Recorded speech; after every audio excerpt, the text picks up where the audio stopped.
Hello, hello! I'm talking today about the rebel leader, Eadberht Praen.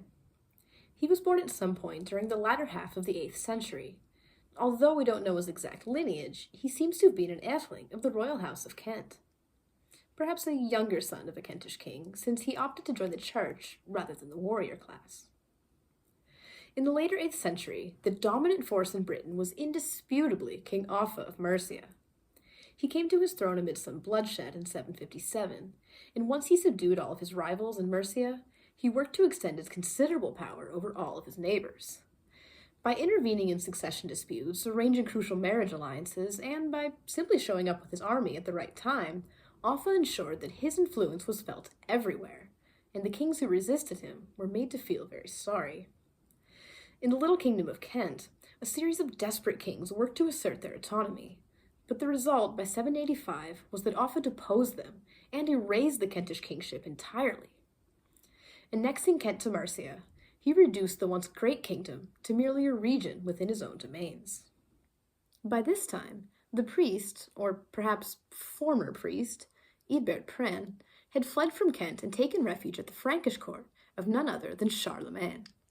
Since Charlemagne and King Offa had long been something like cordial rivals, the Frankish court proved a safe haven for many of Mercia's enemies. From there, Eadberht Praen seems to have planned a rebellion in Kent for several years.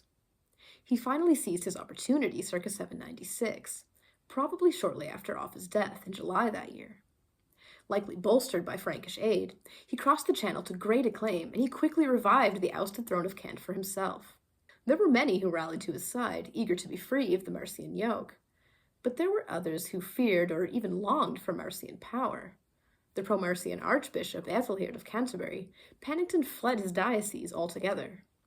Predictably, Archbishop Ethelhild fled into Mercia, and from there, both he and Mercia's new king, Coenwulf, complained to Pope Leo III about Eadberht's ascension. Pope Leo, after weighing their case, decided to give his blessing for a Mercian invasion of Kent, and he even excommunicated Eadberht, on the grounds that he was a Catholic priest and had therefore forfeited his right to any throne or inheritance.